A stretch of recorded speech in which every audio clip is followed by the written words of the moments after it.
Born in 1760, Hokusai was born in Edo, Japan. To this day is considered one of the greatest artists from his time.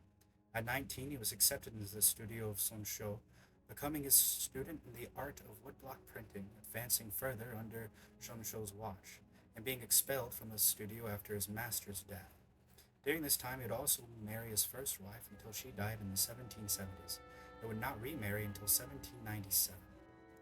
With these wives, he had three children, one of them being the famous artist Oi Katsushika. Later, in the 1800s, he would go on to make templates and instructions on how to draw and create art for others to learn from. And this would lead him to gaining much fame and popularity. Also, this is around the time he began to make quick drafts of what he called manga, and it is some of the first evidence and first examples of manga that we know across the world today, though heavily different and not story based like modern manga is today. 1820s, though, would be overlooked as a decade of hardship for him. He would see the deaths of his second wife and one of his daughters. And having to live with his daughter Oi, having moved back to take care of him for a short period.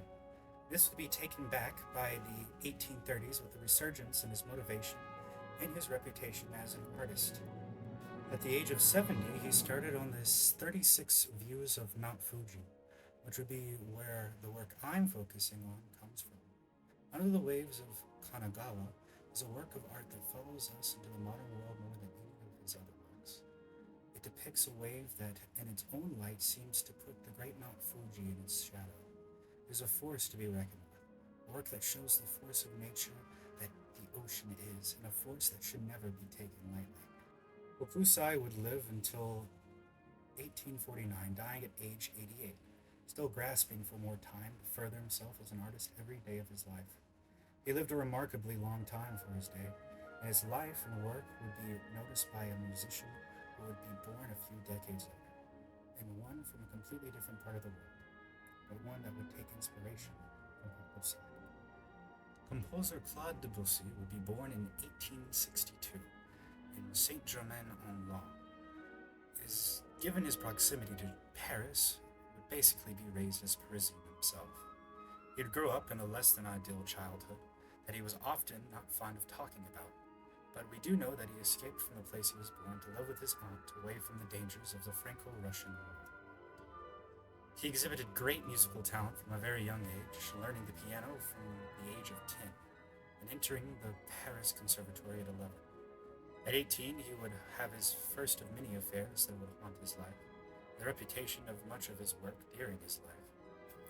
Then he would engage Tixia, but then would break it off after learning he could not have children with her. He would marry Emma Bardock, who had his only child. Unlike Hokusai, Debussy would die at 55, losing a fight to colon cancer. A much younger death than that of Hokusai, and one considered tragically young. But in Debussy's life, he also had a fascination with the ocean and sailing. His fascination comes with a letter he once wrote saying, "The sea has been very good to me. She has shown me all her moods.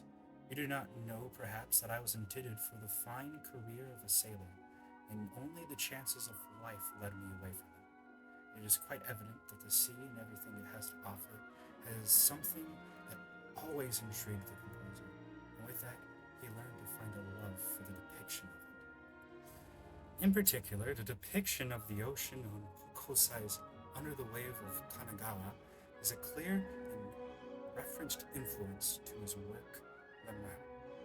It was with this work that he showed the greatness of the waves. You can hear the fluidity of the waves in his piece and the intensity.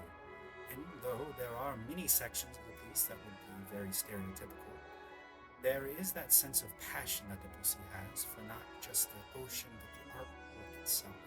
The fluidity of the composition, the abstraction of his style really highlights that respect. And although there are many faults in the composition and his stereotypical use of what is perceived as East Asian chord progression, that sign of respect and recognition of the great works of Hokusai is still there. It is a great attempt in the continuation of bringing Hokusai's work of art to more of the world, and with that, expand the understanding of art as we know it, and bringing about change with the furthering of his style of composition that many of the time would see to be abstract and furthering the field of music itself with further progress in what makes music.